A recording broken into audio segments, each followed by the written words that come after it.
देखो, कांग्रेस पार्टी ने calendar issue किया था।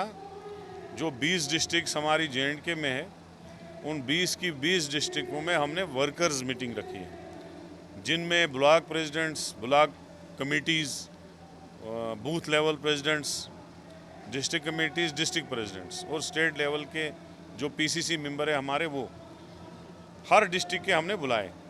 आज हमारी मीटिंग जो थी वो रियासी में थी। पहले 11 बजे शुरू हुई, 2 बजे ख़त्म हुई। उसके बाद अभी जो है शुरू हुई है उधमपुर में।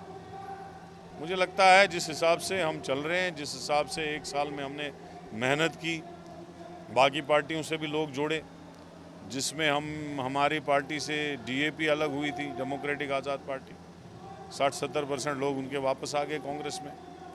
इसी तरीके से हमने दूसरी पार्टियों से, भाजपा से, अपनी पार्टी से, पीडीपी से, हर पार्टी से लोग हमारे पार्टी में ज्वाइन हुए। और मुझे लगता है कि अगर यही तादाद रही तो आने वाले दिनों में कांग्रेस पार्टी एक सबसे नंबर 1 पार्टी बन के उभरेगी। क्योंकि आप किसी भी बंदे को आपत्ति नहीं है कांग्रेस में आने की, चाहे वो आप लखनपुर में देखो या टीटवाल टंगबार में देखो या किसी भी जम्मू कश्मीर के हिस्से में देखो, हर जगह कांग्रेस पार्टी के चाहने वाले लोग हैं। हर जगह आपको कांग्रेस पार्टी का कार्यकर्ता मिलेगा। बस इसमें थोड़ी मेहनत की ज़रूरत है, जो हम कर रहे हैं। अगले 10-15 दिनों में हम डिस्ट्रिक्टों के मीटिंग्स कंप्लीट करेंगे। उसके बाद हमारी रैलीज शुरू हो जाएंगी और प्रोटेस्ट तो कंटिन्यू चल ही रहे हैं कांग्रेस पार्टी के बीजेपी के खिलाफ, चाहे वो स्मार्ट मीटर हो, चाहे वो प्रॉपर्टी टैक्स हो, चाहे वो जो अमेरिकन जो एप्पल है उस पर जो कस्टम ड्यूटी हटाई इस सरकार ने, चाहे जो घोटाला हुआ है जल शक्ति डिपार्टमेंट में, चाहे हमारे लोगों को बेरोज़गारी से जूझना पड़ रहा है, उसके लिए भी कांग्रेस पार्टी लड़ रही है। इसी तरीके से जो डेली वेजर, कैजुअल लेबर हमारे वहाँ भाजपा के दफ्तर के सामने पिछले 10 सालों से खजल हो रहे हैं, उनके लिए भी हम लड़ रहे हैं। तो हम कांग्रेस वो आवाज़ है जो हर गरीब की आवाज़ है, हर बेरोज़गार नौजवान की आवाज़ है, जम्मू और कश्मीर दोनों खिते के लोगों की आवाज़ है। हम वो आवाज़ बन रहे हैं और अपनी लड़ाई लड़ रहे हैं। मुझे लगता है, यकीन है कि बीजेपी जो है हर फ्रंट पे नाकाम हो गई है। हमारे लोग बहुत ज़्यादा बेरोज़गार हो गए हैं। ये स्टेट बेरोज़गारी में नंबर 1 आ गई है। मुझे लगता है आने वाले दिनों में दूध में मक्खी की तरह बीजेपी को लोग इक़्तिदार से बाहर फेंकेंगे। यहाँ कांग्रेस के पार्लियामेंट मेंबर भी बनेंगे, यहाँ कांग्रेस की सरकार भी बनेगी अपने दम पर।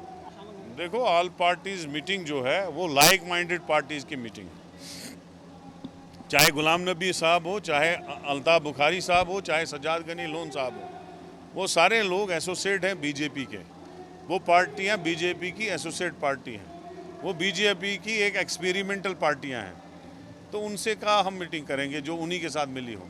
हमारी मीटिंग होती है बीजेपी की पॉलिसियों के खिलाफ। जैसे पहले उन्होंने कहा था कि 25,000 वोटर ऐड होंगे, तो हमने उस पर मीटिंग की, प्रोटेस्ट किया, हमारे दबाव की वजह से वो लोग रुके। इसी तरीके से अभी अर्बन लोकल बॉडीज़ के इलेक्शन डेफर हो रहे हैं, पंचायत के हो रहे हैं, असेंबली के नहीं हो रहे हैं। तो हम उसमें बैठ के कोई पॉलिसी मरतब करते हैं, आगे बढ़ते हैं। लाइक माइंडेड पार्टीज़ हैं, सेकुलर पार्टीज़ हैं।